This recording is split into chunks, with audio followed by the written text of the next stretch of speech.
What's up, guys? Welcome back to another episode of Pigskin Preview, Week 11. It's the final week for some teams. 6 days still going next week.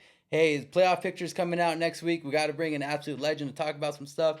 He's a legendary coach, Pima County Hall of Famer. Coach, go ahead and introduce yourself.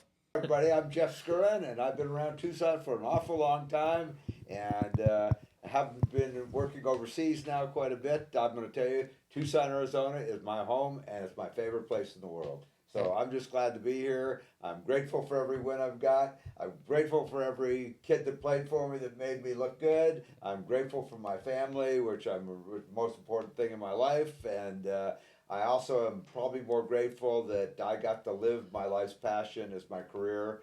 Not many people get to say that, and I'm real proud that I made that decision. I left law school a long time ago to become a teacher and coach. I've never looked back, and I know the Morales boys understand that very well. And Mr. Morales, as always, my co-host. How you doing, Mr. Morales? I'm great. Mr. Morales, you were at a 2A game this Friday. You want to tell us a little bit before we get into our first segment with Coach's Corner? I was at the Tanca Verde Wilcox 2A South game. It was the first time they did that crossover where they play in separate divisions of the region, and then the top two teams play each other for the championship. Then the next two play for third place, and so on. So that's a new thing. I thought it was kind of interesting. It's almost like a conference championship, like you see in college football. Yeah. And Tanca Verde was very impressive, 42-14 over Wilcox. And as you know, Coach, and probably a lot of coaches, you don't beat teams like Wilcox like that because they're so physical. They grind you down.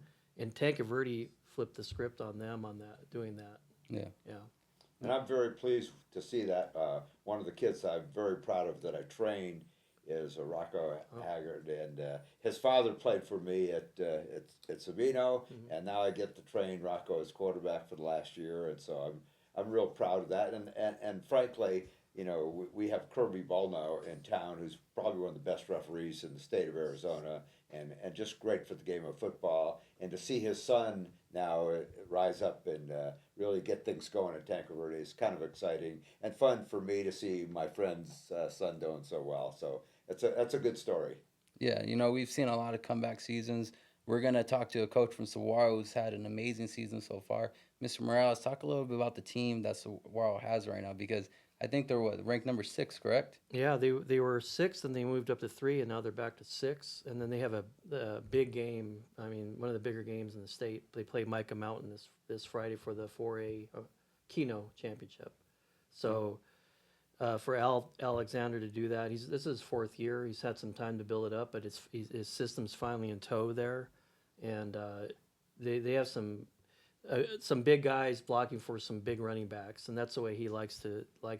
He's an offensive line coach, so their running game is impressive. And their quarterback Mario Blackwell, I think his name is. He doesn't make a lot of mistakes. So if you have a great running game and your quarterback is efficient, you have a chance to win every game. You have the Baltimore Ravens, is what you got. Exactly.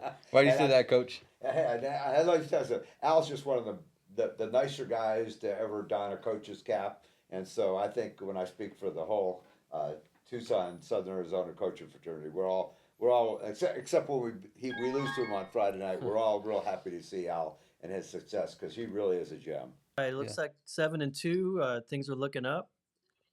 You have a big game. Probably your biggest Yeah, game man. I mean, tomorrow coming up.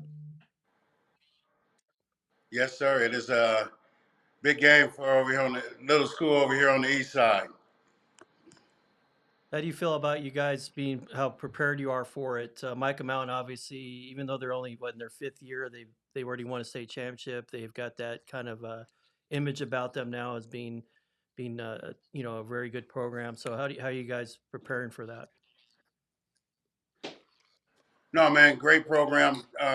Even with the 5 years, great tradition. You know, I helped open that program, man, and the kids are great. The community is great. And that's what we're trying to build over here, man. And that's where it starts. I mean, I learned quickly, you know, with the success we had at South Point and with going over to Micah, you know, starting from scratch is tough. And to be able to create a culture was the hard part. And I think these are my first seniors coming through. I got 25 seniors, and they bought into what we're preaching over here. My coaching staff is get huge kudos for that because we had to get down and dirty on it, man. And they fell into place. And it's exceptionally interesting to me because Niemer, Niemer Hasse, the now principal at Micah, who actually was at Saguaro for a very long time under Howard Brining, and then his own great career, and then went over to Cienega, and now is with Micah and is the principal there, and then of course brought over my one of the guys that was under my wing, Jay Campos at Sabino, and he certainly had a stellar career of his own at Sabino, and now he's at Micah, and it's really a small world, isn't it, Coach? That coaching fraternity really is something special in town here. Oh, it was, man. Once he knew I was leaving South Point, that's who spoke with me and got me over to Mike and got me and Nugent together. And I went to 1 year at Cienega with him during COVID, and then I'm transitioned over to Micah. So Niemer, he started that communication, and that's it is a small world in the football community. Yeah, and as we talked about before you got on the air about your coaching tree, I proudly say this. I gave both Niemer and Jay Campos their first job when they were 20 years old, and people said, "Well, what did you see?" And I go, "What could you not see?" They're both Yes. that kind of that kind of coach. Different people, completely different styles, but both of them had it, and you could tell. Yeah, let me piggyback on that. You gave also Dennis.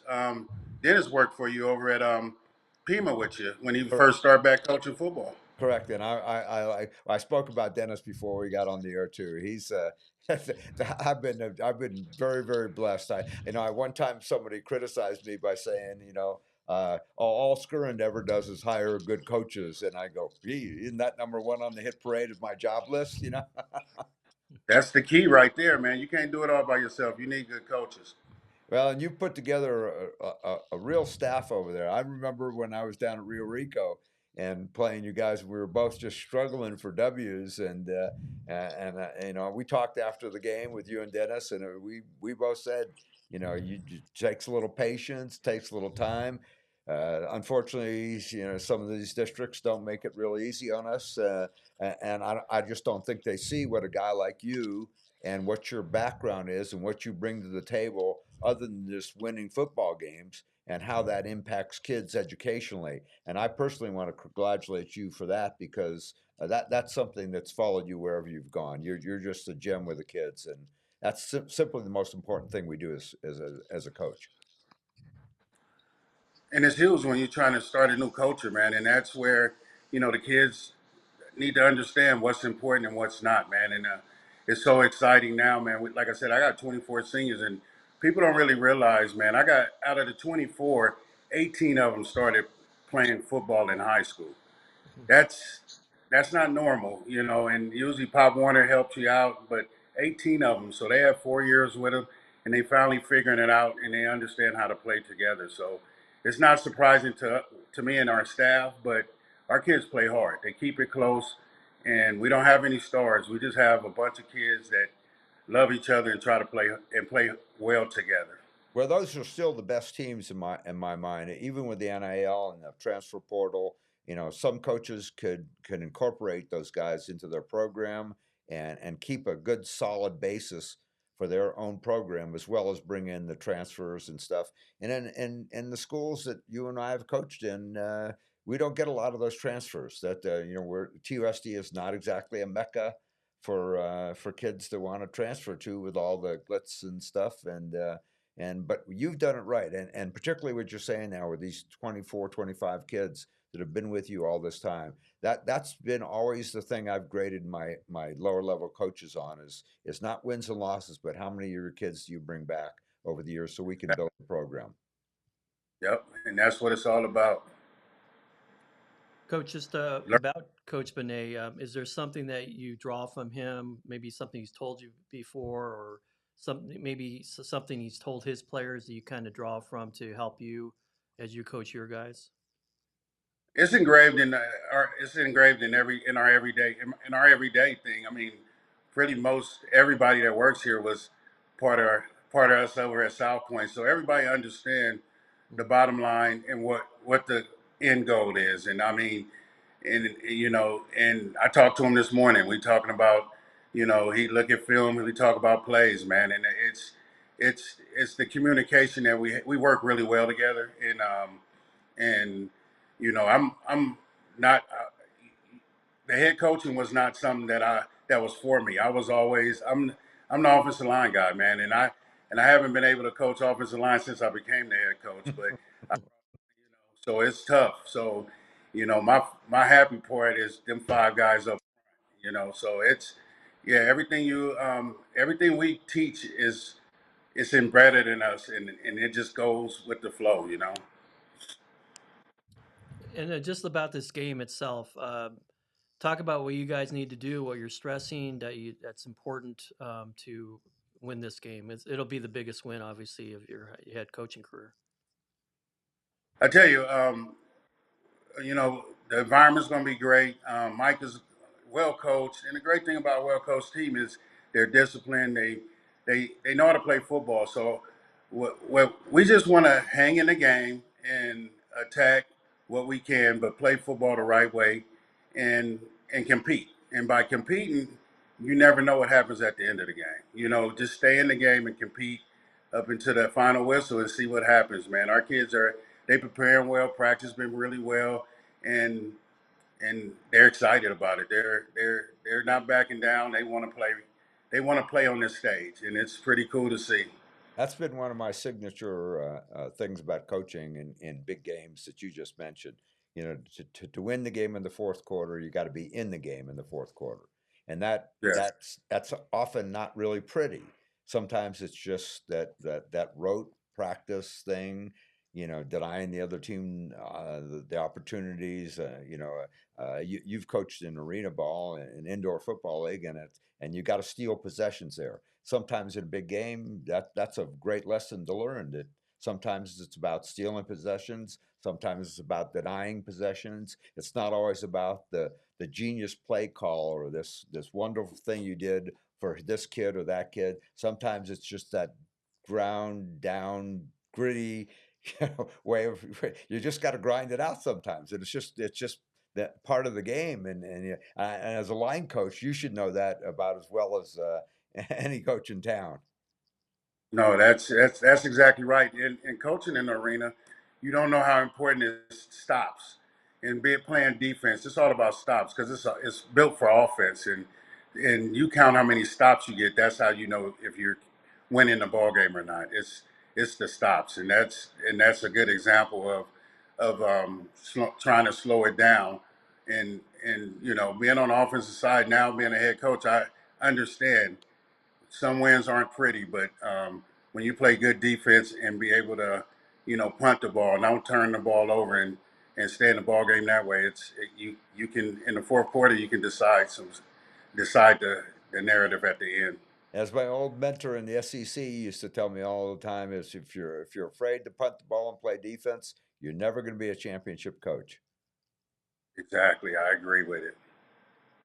And speaking about grinding it out, your running game is very potent. I went to one of your games and was really impressed with your stable running backs. Julian Perez, he's a beast. He leads you in rushing. He can be like the old time fullback, but you play him at tailback, obviously. And then I hope I'm pronouncing this name right, Leaky Sika. He's only a Yeah, freshman, and I was just yeah. when I saw him run for the first time, I was like, that guy's only a freshman. So he's got a Oh, heck of a future ahead of him. And then you got oh, Alexander, another one that's not no relation to you, but he's a great running back. Just talk about your running game, how important that is. I tell you, man, we lost our number one running back Empire game, Lugo, Lugo. and that that kid. If you would ask me at the beginning of the year, he would have rushed for over 2,000 yards, and he's almost back, man. And I mean, he's been going 9 games, and that kid is remarkable. And like you say, the stable of guys. We have fullback. We got a bunch of fullbacks on our team, and Hmm. and we have to take advantage of it. And they all, if you notice, it's 3 yards, 5 yards, and then we put another one in to pound you. So it's a good feeling. And like I say, with the Sika, he's a different speed. that kid's going to be really special at the end of the day. And then, once Lugo come back, the running game is just going to get even better. What do you think Coach Campos has in his pocket for you? He got a lot of games. That's what I'm telling our coaches and stuff. I mean, he got a little twist in there. Do something that we haven't seen.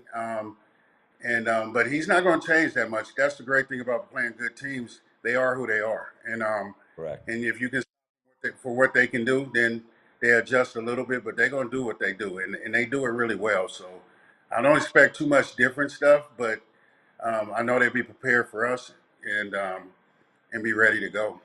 Yeah, I don't think anybody's ever said Jay Campos teams are unprepared. I don't think I've ever heard that one. No, no, not at all. Well, the same could be said for you guys, particularly with the offensive running game. It's you can play Coach Alexander. You better be ready. Appreciate it. Your front seven better bow their neck and stiffen their back and get ready. That's what we try to stress on people is being physical, and we pass the ball to run the ball even more. So, I can. It's not a formula that I'm giving secrets out. That's just how we play.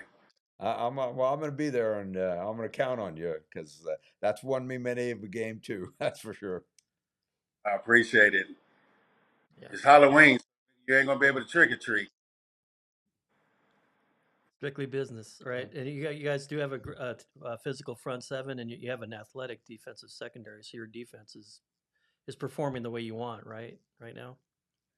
Tell you, our defense we was bad last year. I mean, we was giving up a lot of points. And this offseason, I coached D coordinator and played with the D coordinator from Basha.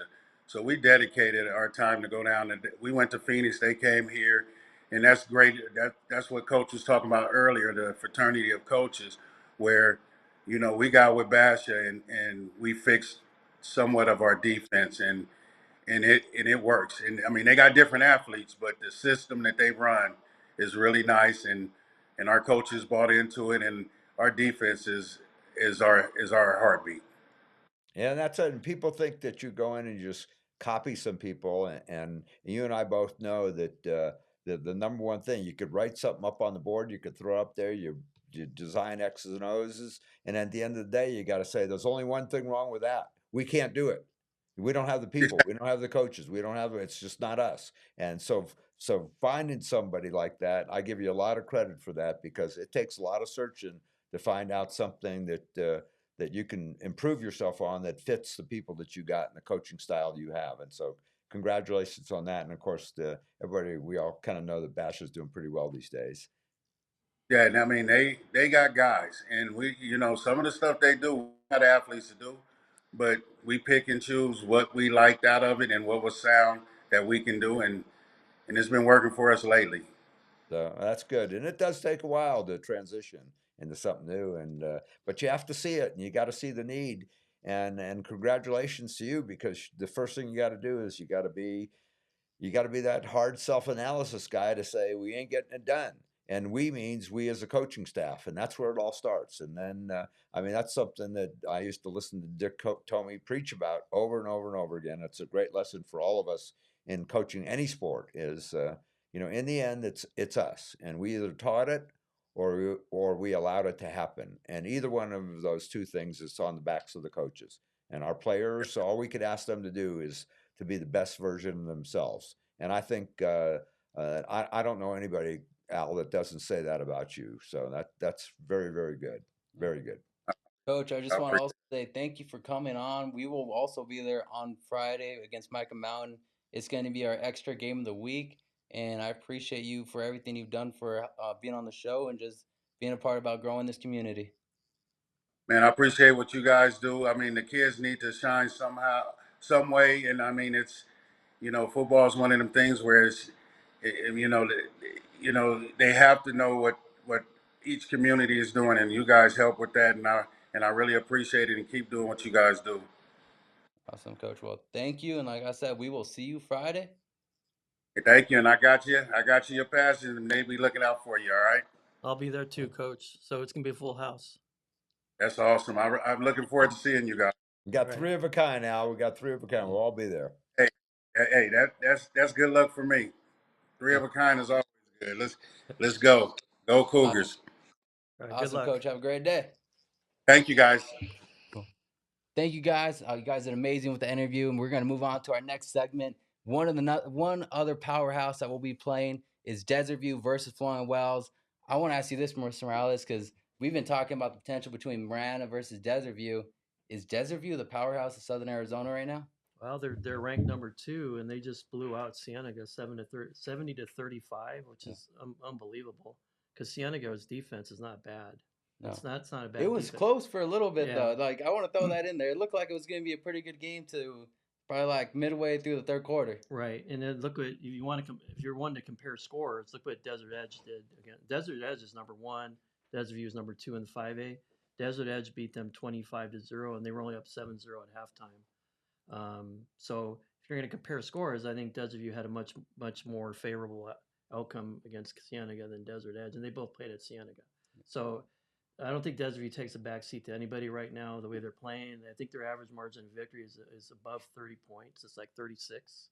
That's Jeez. crazy. And this isn't Coach Benitez's first rodeo by No. any means. So he kind of knows what he's doing down there. So no one should be overly surprised. He's had when he gets the players out there, he's usually does pretty good with them. And there's another guy who's not afraid to run the ball and occupy the clock. And I think what you saw in the final analysis of that score was one team that was kind of competing, and then it got a little ugly, and then what you never want to see as a coach, but sometimes it happens, and it happens to the best of them.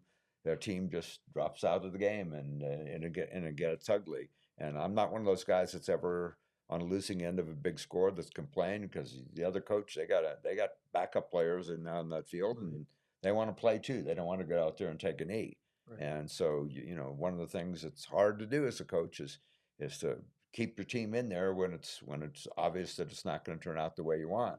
But I think that's a real lesson that we teach kids that applies to their life. Everything doesn't go the way you want it, the way you hope for it, the way you expect it. And now, what does our team do? I think that says a lot about the values that we teach. And like I say, Benitez is he's proven, and he's had a chance to go back home to Nogales and a few other places, and he's stayed there, and I think he saw this group coming. I think he knows exactly what he's got, and my history with him is that when he knows what he's got a team, Right. he's pretty dang tough, and I give him a lot of credit. Hey, Mr. Morales, I'm gonna put you on the spot right here because I want to know, because I saw Jaylee Abraham when I was going for the Pee Wee football games on Saturday. Mm-hmm. This guy is huge, a lot bigger than what I thought any sophomore should be. And there was this guy named Bijan Robinson, one of the greatest players to ever come out of Southern Arizona, actually Arizona in general. Where does his sophomore year this year rank with Bijan's sophomore year back then? And I know I'm putting you on the Well, spot. no, because I was thinking about that. Like, how do they compare at the same time?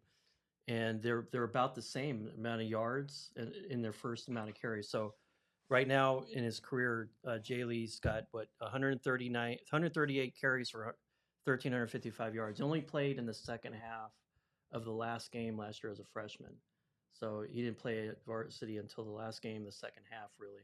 So the 138 carries, 1,355 yards. In Bijan's first 138 carries, it was into his sophomore year. He played 8 games as a freshman, but he wasn't their top running back, if you can believe that. So he's about the same, about 1,400 yards. So he's right there with Bijan's numbers. So I mean, is he going to have the career that Bijan have? I mean, I don't want to place that on him. He's as good in his own right. He doesn't have to live up to somebody else's standard. I think he can do, great things, and he could. Who knows? He could get the 2,000 plus yard seasons that Bijan had in his junior and senior year. So yeah, I think comparably right now, not too different really, their development and where they were at in their varsity careers. I'm going to take a little bit different slant on that one, although I Love agree it. with what you say. There should be no pressure put on this kid to be Right. anybody other than the best version of himself that he could possibly be, and I believe that's what's happening. I had the misfortune of having to coach when I was at Foothills in some key games 3 years in a row against young Mr. Robertson, and I'm going to tell you that he's just the kind of kid that just comes along once or twice in a coaching Oh, career, and I wouldn't like Morales said here, I wouldn't put that burden on anybody Mm-hmm. that to be anything like that. But the other thing, it was Bijan didn't he wasn't the premier guy even as a sophomore. Right. And I like I say, I coached against them. He was one of the three-headed beasts that you had to stop that South Point had. Padilla, right? Padilla was Mario one of them. Padilla. Yeah. And Padilla is one of the better high school running backs, multi-backs that Mhm. I've ever seen come out of Tucson. I Yeah. mean, when you put the whole package together, and then their quarterback was an excellent runner, good enough passer, and they had Dennis, and Dennis is as good Mhm. as we get down here, and and like I say, to try and stop that three-headed beast, and it was very very difficult, and but the one that broke our backs, in fact, all 3 years was Padilla. Yeah. He was just an animal, and fast and smart and great kids. It's hard to get upset with them when you lose these kids because they were just such wonderful people after the game when you see them in the off Oh, yeah. season. And I like I say I've gotten to see Desert View play twice both times on film, and this kid's the real deal. There's no question about that. But you know, like I say, I told you I'd prevaricate on all these types of stuff. You know, let's just say both good. How about Yes. that? Yeah. Love it, In their and own you know, way. I hope he's watching because coming from you, that's a great honor. Especially how much you have a legacy here as a great coach. So, anytime you have that, if you're watching, brother, hey, that's a huge deal. Yep. Next thing I want to go into, Mr. Morales, I'll make sure I want to throw this one at you first. You know, we've seen so many storylines of teams turning it around. Where does Desert View rank in all that? Well, they won 3 games last year, and now they're like one of the best teams in the state, and it's arguably the best team at 5A. Up until last week, I thought Marana might be have the upper hand, and I think even Philip Stewart probably saw that result and what Jaylee Abraham's doing, what Ryan Vasaville Basso's Yeah. doing at quarterback, and he knows now that if they play each other, that's going to be quite a game. If hopefully they play and it's in the championship game, Yeah. not before that. So I like that you put something out there. They're on opposite sides of the bracket right now, and I hope it stays that way. Yes, yes, that's where we all, you know, we want that for sure. We'd like to see that as even as a possible matchup. That'd be something really to look forward to. And but I see Marana and Desert View as apples and oranges, and that's what makes the potential matchup so interesting. I mean, just I'm going to tell you that what Philip has done at Marana is awesome, Mhm. and but they have the kind of passing game where I don't care who they have, if they can get protection, if they're on, they've got a bevy of receivers again, and they could be just unstoppable. And then at the same time, they're pretty dang good on defense. And I'm telling you, the running back that Miranda has, the Smith kid, he's the real deal. he's also a sophomore. He's Yeah. also a sophomore, Yeah. and he's going to be. And of course, yeah, people say I'm biased about that because I coached the other brothers in the Mhm. family, and yeah, I do like them. There's no question about it. It's a great family, great football family, but also great student athletes, and but I see those two as apples and oranges, and so I love the potential matchup. Yeah, and that's perfect. That's our next segment, getting into Miranda a little bit, because there was some breaking news that took place last night. Colton Myers is now a free agent when it comes to college. He decommitted from Jamestown University, and he's open for business.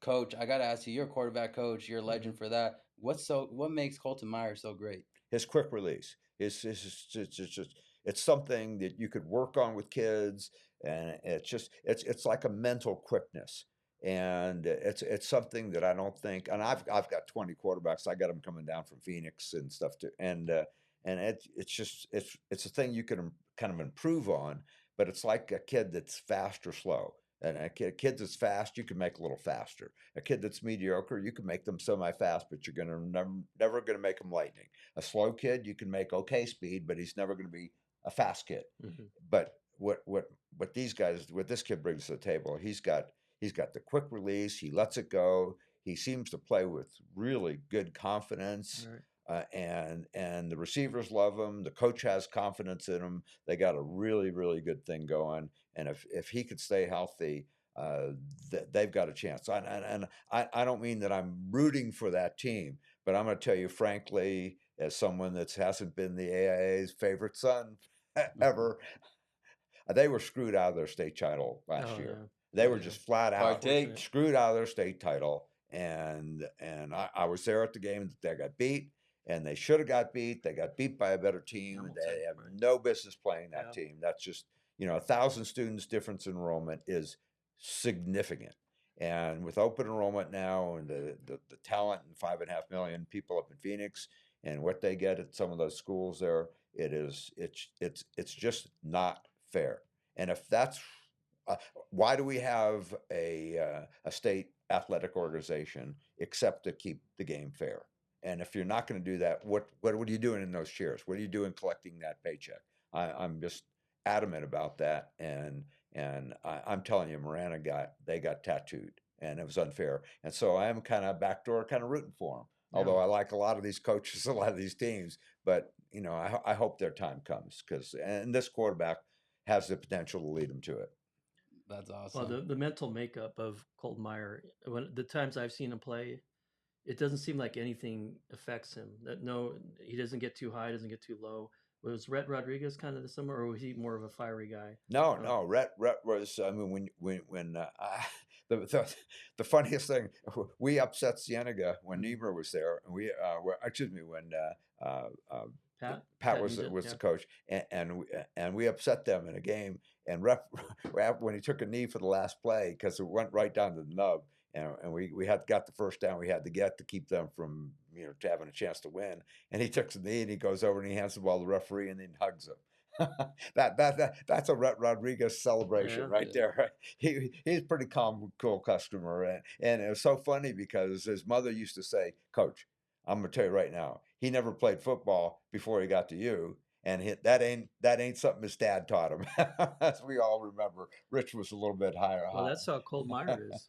Yeah. Yeah, and I think the team feeds off that. I Yeah. think that he goes and shakes their hands. He does Mhm. it, but the expectation, and I give the coach credit for that. I really do. Of course, that's who I am too, and so I give the coach great credit for having that in their Mhm. system and the way they operate, and they just seem to play with a great confidence, and it's fun to watch. It really is. And it's of course a real interesting brand of football. And then with the Smith kid, they got a run game that you just can't ignore. Plus, Smith kid's an excellent receiver, and he's an excellent linebacker. Well, And he's their Oh, leading he's a tackler. scary kid, man. I remember when I interviewed him. The number one thing he said he loves doing is punching guys. yeah, he's well, his whole family. I'm sure that family he grew up in. I'm sure he took the beating when he was growing up. I don't mean abusively. I mean, the older brothers picking on the younger brothers, kind of thing. It was. That's a great family, great football family, and Marana's just got it rolling now, and they're in the upper stretches of maybe going to 6A next time because of their enrollment, and it's a peak time. Now's the time that we say it about a lot of teams in college and pro, and it's now's their winning time, and so if I had to pick, I got to give the edge to those guys just because they've been there before, and that's my question about Desert View. That Bonias has been there, but he doesn't have a team that went through this at all last year, Mhm. and so it's all new territory. And I'm sure Bonias will have them ready. I guarantee you, he will have them ready. But Rana's got that edge in that they've been through that. They played teams that were in that playoff bracket in that Mhm. open division. They had to play an almost impossible physical game, and so I just don't see them being intimidated at all. I think and I think there's a certain thing about their confidence of this is our time. Right. Yeah. Yeah. I'm gonna throw in a hot take, Mr. Morales. We talked about last week, Philip Stewart. This is almost a dynasty, 4P for the region title, Mhm. but what he's missing is a deep playoff run. Does he need a deep playoff run to be considered one of the best coaches in Southern Arizona? I think he's already one of the best coaches, if not the best coach, the way he's lifted that program. I know Andy Litton started it in the Bourget quarterback, Trenton. That started the ball rolling, but he's lifted that higher. Does he need a deep run? I think if they coming off what Coach Stern was talking about last year, they were unfortunately placed not in the 5A playoffs. if they have an early exit this time around, it's not gonna feel right. It's gonna feel like, well, we didn't prove what we should have proven, but I don't see that happening. I don't from this team and a lot of experienced quarterback. Stewart's a very. I've said this before. He can probably succeed anywhere he goes. He can succeed as a college assistant right now. He can succeed back in Texas as a head coach. I think we're fortunate to have him here in Southern Arizona. Yeah, let's not even put that in hope he there. never- Let's keep. hope he never Don't leaves. go to Texas, coach. Yeah, so Keep him here. We got shout out to his wife to make sure that he stays here and not moves anywhere. And that's So- I tell you what, that's a Marana sat back seat for many years to Mountain View, and now it's kind of the other way around. And Oh, we saw that last week at Battle of the Boot. Yeah, and I think they like it, and I like I say, I think they got a lot of good things going for them over there right now. And like I say, they're at the top of the enrollment heap, and you got to enjoy it when you got that, because the next time around they can end up at the bottom. That's one of the smallest 6A schools in the state. And trust me, I've been there when I went with Sabino my last year, and even though we won 13 straight, it's not where you want to be. You just the depth just catches up to you at some point. It caught up to us in the state championship game, but it can catch up to you anytime along the way. And depth is such a factor now. Injuries are different. We handle them different. I mean, I like back 30, 40 years ago, kids playing with dislocations, and we're not in that era anymore now. And it's a good thing. And we're not in control as a coach anymore. The trainer says, the athletic trainer says, here's the deal, and you just go coach the kids that can put the hat on and go play. And so I like to say, I hope that they stay healthy, because I think it'd be really nice for Tucson. We do real well still in the lower levels, in the lower brackets. But I think it'd be really nice if we can win 5 or 6A. Well, 6A is not going to happen ever. That's just that day's come and gone for Tucson, and for a lot of reasons that are out of our control as coaches and athletic directors. But 5A, I think Marana's proving that's still in reach. Yeah. That's awesome. Coach, like I said, you're known for taking teams from 0-10 to state championships. And one coach, Sly Lewis, has completely turned around the Pueblo Warriors. Warrior Block is back. When you look at Pueblo starting off 0-3, now winning 7 or 6 in a row, what really flipped the switch for Pueblo in your eyes, Coach? Well, I think Sly has a spirit about him that's it's just indomitable. I mean, he goes, and he stays focused. He stays positive. He's like Al Alexander. He's really good with kids, and that in this day and age, the kids stick around. They begin to see that what coach is teaching here isn't just good for football; it's good for life. And Sly and his family and the way he handles himself, and he's just a good guy, and he's grown as a bit. Listen, he's been a career assistant coach like Al. The similarities are really kind of cool, and but both have kind of done it very similar ways. And Sly stick with his guys. He supports his guys. He's built what he believes, and this is the guy who brought the Berry Hills and those people to Sabino. And he doesn't have those kind of kids. And yet he's now found a different way to win. Right. And that might have taken a year or two to do that, but that's not the point. He did it. Mm-hmm. And a lot of guys never do it. They're stubborn to the core. This is the way I used to do it, But you know what? You take a job at a different school, and you're not that guy. That's not what you got. And like I said before, you throw stuff on the board. There's all the stuff's good stuff. You can go to any college or any pro team, and as we as coaches in the fraternity, we can get and sit in and learn in the off season and do all that stuff. But we throw that stuff on the board, and the head guy, and not the assistants, the head guy's got to be able to say, that's all great stuff. There's only one problem with that. We can't do it.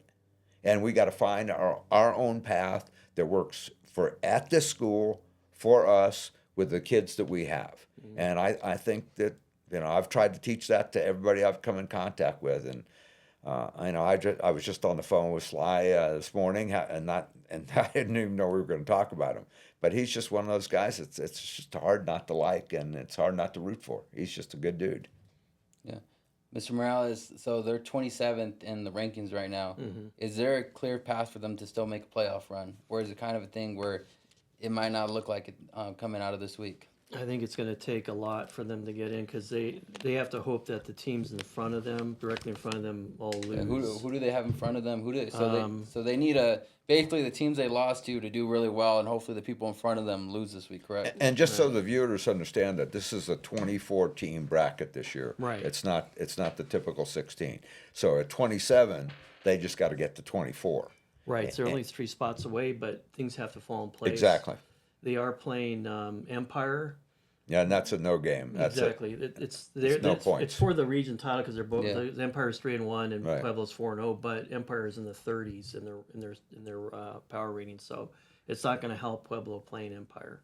That's the whole thing. If they were playing somebody in the top 10, then yeah, I would say they would have a decent shot to make it. And the good news is that it's for a region title, so they'll have Right. reason to go out and win other than just watching the power rankings. And we just remember, we as coaches, we always talk about control the things you can control. You can't control the power rankings.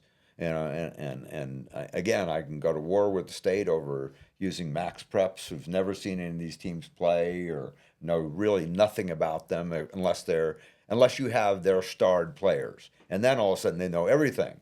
But for most of us in teams, the max prep rankings are really, really meaningless. They really are, and unfortunately, they're what determines who gets in and who stays home. And it's a little bit unfair, but again, as a coach, you can't do anything about it. So you go out and you try and win each game. Estrella Foothills is number 23. Let me see. And actually, number 25, and Cibola is 26, and they're playing teams that are around 500. So not much. There's not going to be a lot of movement there, unfortunately. But you never know.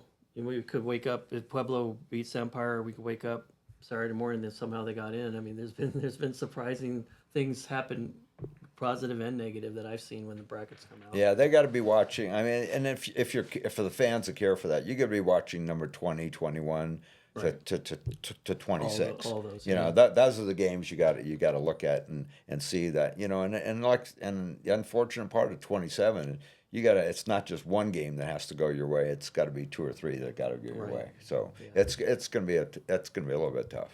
Yeah, no, definitely, Coach. I wanted to ask you this before we got in the interview. What goes into changing a program like this? Because we've had, like I said, I keep saying, we've had so many Cinderella stories. You can look at Flowing Wells, all of a sudden going 6-0, now fighting for a playoff spot. I actually think they're in a playoff spot right now. Yeah. But what goes into changing a program like that? That's a great question. Thank you. And it's a cultural thing as much as other. And you just got to remember, particularly for these coaches that have been around for a little bit, and then all of a sudden they got a good year. And sometimes they've been doing it step by step. And as a coach in a public school, particularly, you don't have all the tools. They're just not offered to you. They're not put on your plate. You can't control a lot of things that really, if we could control them, it'd be a lot easier to turn things around. But you can't. And you have to wait. And then all of a sudden you get a few kids coming to your program that believe and they're athletic and stuff like that. And all of a sudden it starts to click and gel. And the good coach will take that and run with that into the future. You talk about Marana, you talk about what Niemer did at Cienega. I mean, both the Cienega and Micah. And you just look around, and it's not pixie dust, and it's not the plays that you necessarily call. Yeah, there's some bad calls and things like that, but it's really more of a cultural thing that you build. And sometimes you could build it quickly if you have the right help. Sometimes it takes a few years. Look at Alan Saguaro, but it's definitely there. You can see it now. But you look at them in their first year and you just go, this is kind of ugly. And then all of a sudden you come back next year and you go, oh, okay, that's not too bad. And then 1 year after that you go, okay, this is working. Yeah. And then all of a sudden it gels them, and then the average fan goes, where did that come from? But if you're on the inside or you're an observer like me that's been through this 50 times, all of a sudden you begin to see the little signs that show you, hey, this guy's the right guy in the right place, with the right support, because the high school football is about players, of course. It's not the X's and O's, it's the Johnnies and Joes. It's the coaching staff that you build. It's not just you, it's your coaching staff. And then you've got to deal with an administration that hopefully is supportive and gives you the things you need. And then, you need, it's public school. You need parent support. You need their contribution. You need them knowing when to hold them, know when to fold them. They got to be there when you need them, and they got to be quiet when it's time to be quiet. And sometimes we got to teach that as a coach, particularly in a school that's never had that kind of before. But it's definitely that 4-part harmony, I call it. And if you're missing one of those big chunks, it's very tough to sustain. And so you see a flash in the pan, or a one-hit wonder, or a one and done team that comes in and does well. But even with Marana, and I'm sure a lot of experienced coaches will say, "Hey, great 2 years. Let's see what happens year 4, 5, Right. 6." Yeah. That's when you found out that you really did change the culture. And yeah, you could have it with the right kids that buy in, the right administrative program. Yeah, I had 3 0-win teams in my career. Took over 3 crazy. I don't know what the hell I was thinking. I don't know. And the 1-0, and all 3 went to the playoffs in my first year. Right. And I'm going to tell you right now, it was a bunch of things. A bunch of people helped me out.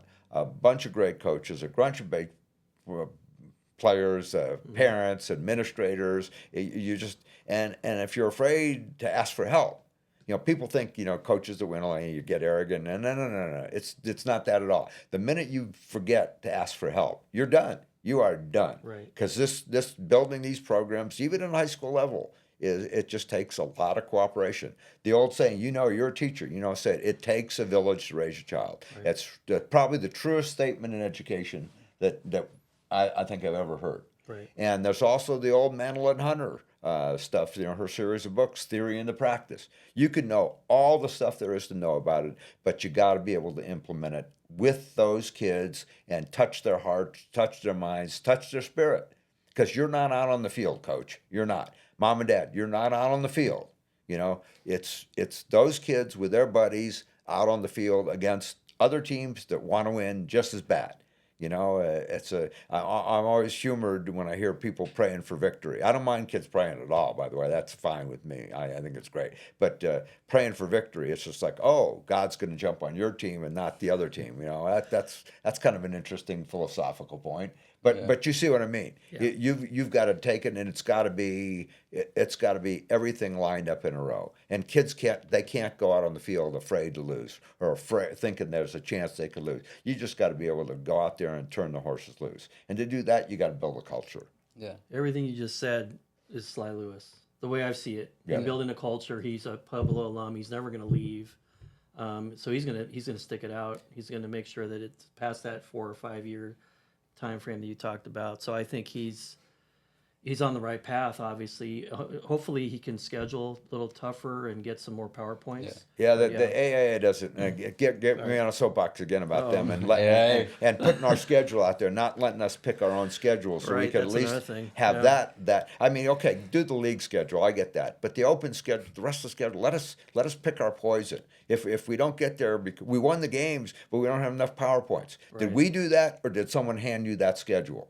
And that bothers me a lot. It really does, in particular. But back to Sly, I'll tell you, here's one of the things that I really, really like about what he did. He embraced one of my best friends, Curly Santa Cruz, who took that program and made it Another into legend. a solid program for years and years. And when he had the right talent, he did really, really good with them. And when they didn't have the right talent, they were still a tough out and very competitive. And Sly has gone in there and embraced Curly and what he did. And it's just like Coach Brennan at U of A coming in and embracing Coach Stomey and stuff. Whenever I see that, it's just like, and why wouldn't you? And really, why wouldn't you? Particularly when the guy's still alive and he was a gem, and he is. Curly Santa Cruz, if people don't know him out there, is another one of those wonderful, wonderful people that I'm proud to have as a friend. All the good coaches are good guys. You notice that? Yeah. Even Ferd Friedley, I thought was a good guy in the long run. He was a little hard at first. I for the most part, I really agree with what you're saying. And most of it, but I think I got real good taste. I've been married 55 years, so I think I got real good taste in people I surround myself with. So when I talk about the Curleys and Dennis Benets and Niemer Hassers, Hasseys and those guys, those are those are guys that I think most people would. What I'm afraid is why would those guys hang around with you, Scaron? Yeah, and I like this topic because it goes right to the next segment about Tanque Verde and Benson. Benson just got done winning a great game, dominating a game against Palo Verde. Right. And Tanque Verde is hosting a playoff game. Do these teams have enough for a deep playoff run in the Oh, future? No question about it. Tanque Verde can win this 2A.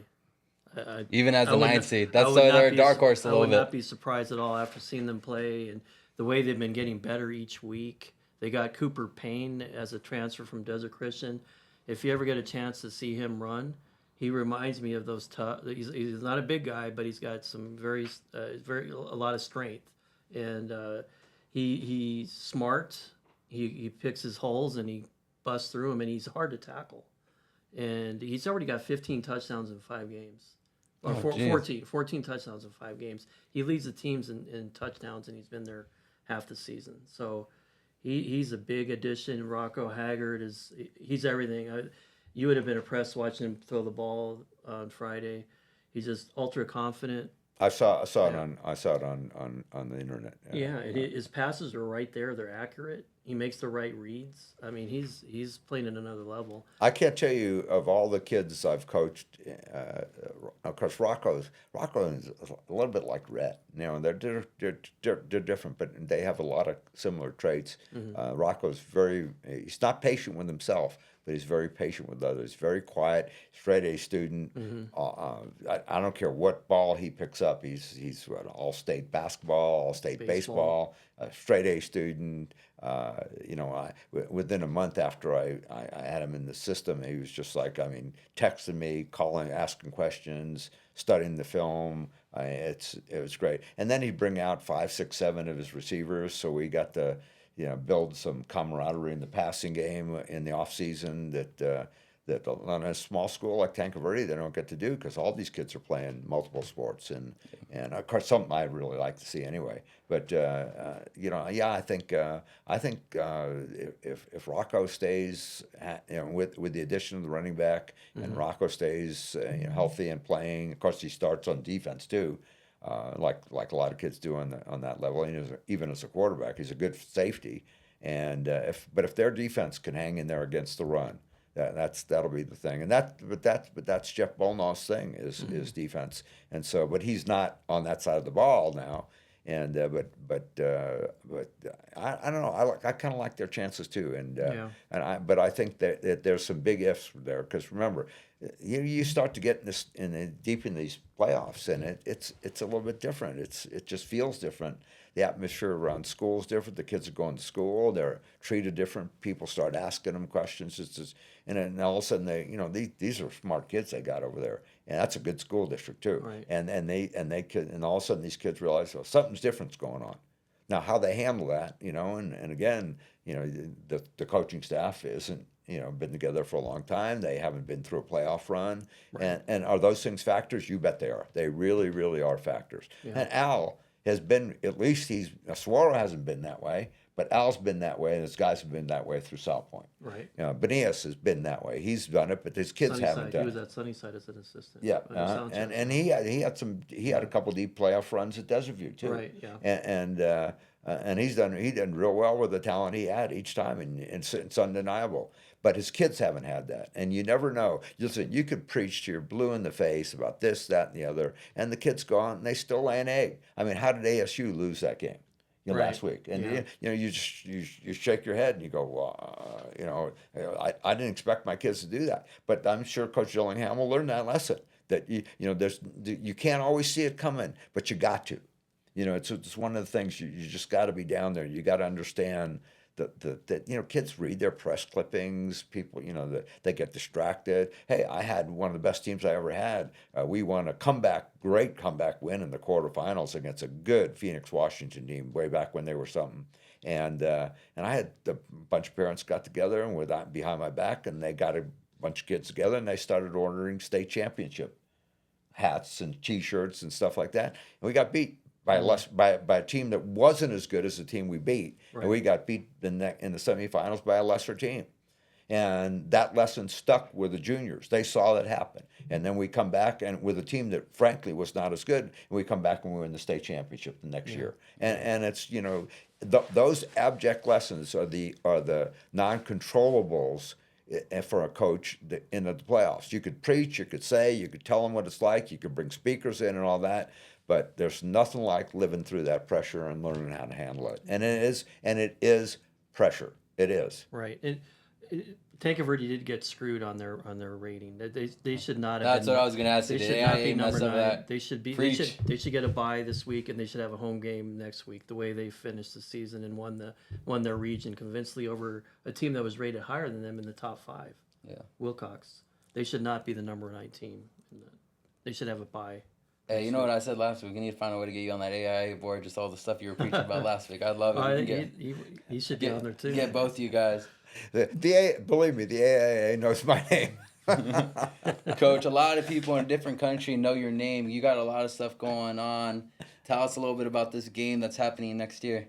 My newest sponsor for my overseas adventures is something called the Union Jack Classic. And this is something I've really been pushing for years. But people understand that in most of the world, the schools, sports don't have schools. They're clubs after school. And they're starting to change in a few places, but I'd say 98% of the world other than the United States, athletes in all sports, they join clubs. They pay money. They buy their own equipment. And people wonder, why is football lagging behind in Europe? Well, $1,500 worth of equipment, $400 or $500 to join a team, and that's a lot of money for a lot of people. And yet, it's just growing like crazy. And it's undeniable the impact of flag football. And of course, I coach quarterbacks, and when I go over there, quarterbacks and receivers. And so the advent of what's happening with flag football, women's flag football, in case you didn't know it, is now the fastest growing sport in the world. Yep. It's going to be in the Olympics as an exhibition sport next year. Unfortunately, they're only bringing 6 men and 6 women's teams total. I think that's very unfortunate because it's going to be the United States, Canada, and Mexico, and then 3 others that are going to get their brains beat in. And that's really it's going to be that. And I was in Paris 4 weeks ago, and I saw the European Championships, and it's getting better. It's getting a lot better, and it's exciting. There was good crowds, not like we would have, but still, it's growing and it's getting better. And the real benefactor of all this has been the NFL.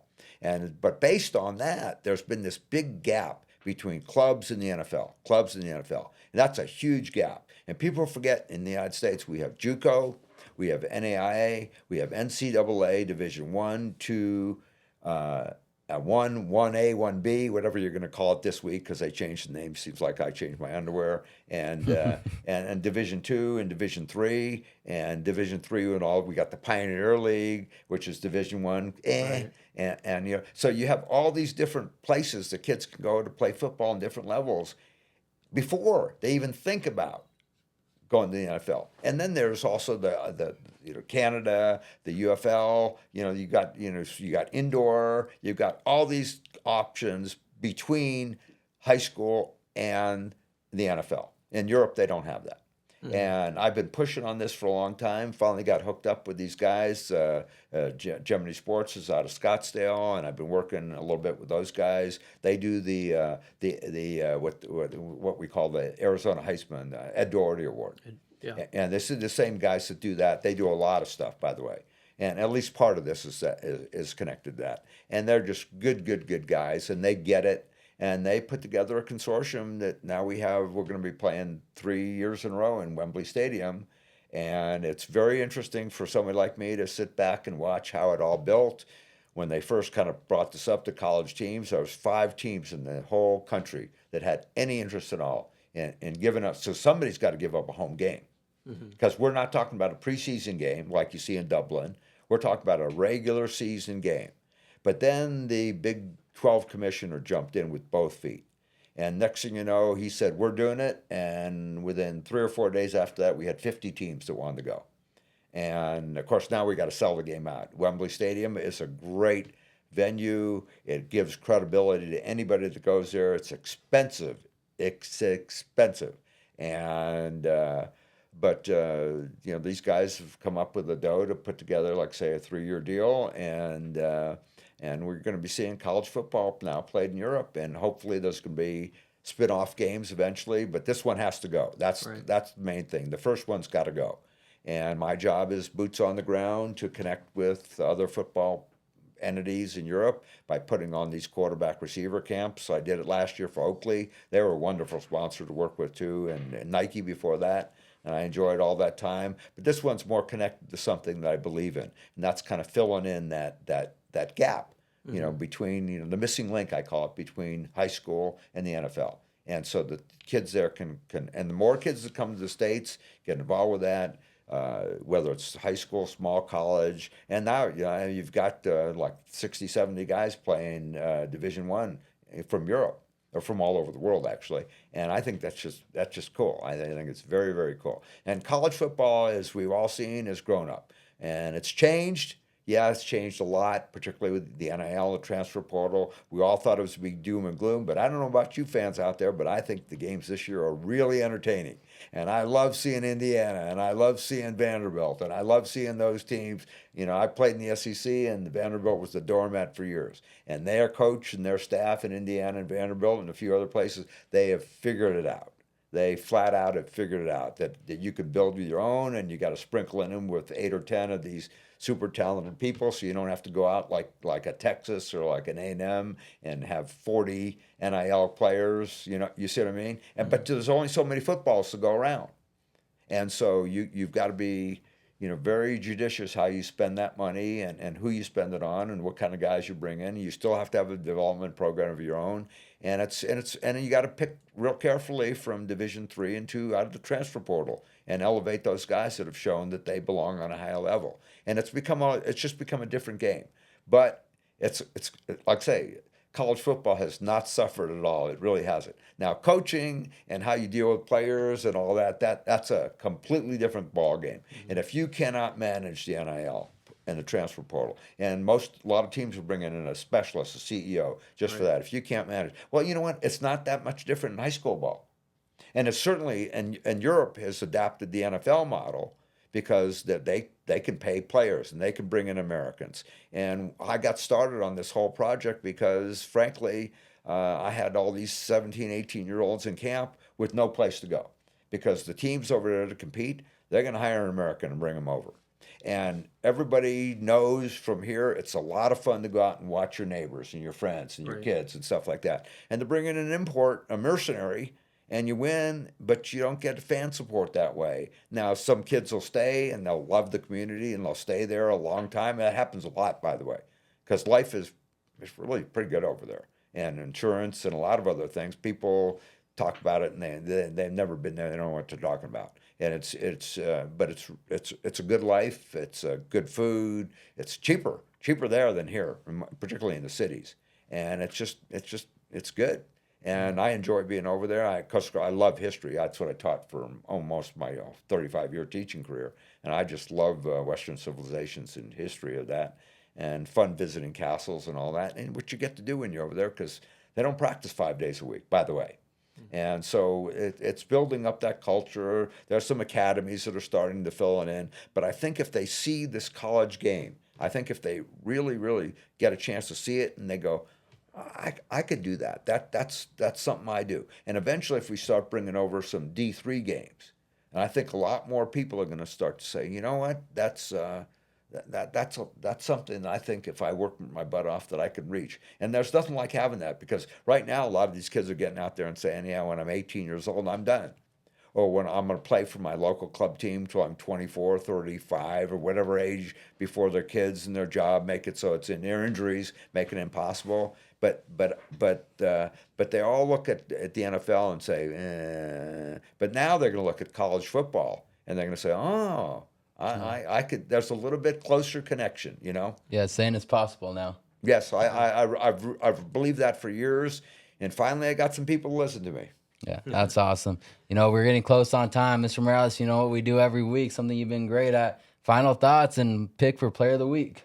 Man, I know I can't remember the player that I had last week, so that's it didn't work out too well.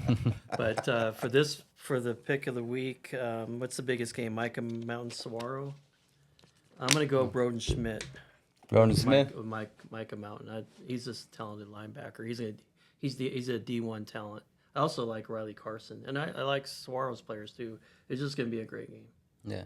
Coach, I'll tell me your highlight game of the week that the fans should go watch. Well, I think I'm going to Saguaro Michael Mountain, and I think if I was to pick the deciding, it's going to be Saguaro's defense. Saguaro's defense. Yeah, I can see that. because I know Campos. He's going to come in there with he's going to come in there with he's not going to change a lot like Al said. He's going to come in there with something pretty good, well founded, and he's going to have a few little twists and turns. And if Saguaro's defense can hang in there, I think it's going to be a really, really good game to watch, and I'm excited. Of course, I don't get bored by watching some guys chunk out the ground game. I think it's good strategy if you can do it. Yeah, there's some great teams that use that strategy. Lee Abraham, I'm picking him because that's a safe pick. yeah, you know what? I want to go 2 for 2. I said player of the week for last week was going to be a coach, Slide Lewis. He won, so I want to go 2 in a row. See if I can catch up to you, Mr. Morales. Yeah. Guys, as always, make sure you check us out every Wednesday at 4:45. We will have 2 games of the week. Like I said, we will be at Desert View versus Flowing Wells tomorrow. Any last words, guys? Hey, just keep Tucson area high school football is getting better. We went through kind of a dim period. I think a lot of it started at the youth level. We've got some good athletes. We went through a period of time where we were losing some kids to Phoenix. We lost 2 or 3 Division I superstar players to Phoenix. But I think that trend has changed a little bit. I like to see our teams do good. I think it's very, very important that we get 2 or 3 teams to get a good, decent playoff run and hopefully a state championship in the 4A or 5A. Yeah, there's 7 5A. There's 7 teams from Southern Arizona that could make the 5A playoffs. That probably will make the playoffs. Yeah, and that's almost 1/3 of the field. So it is getting better.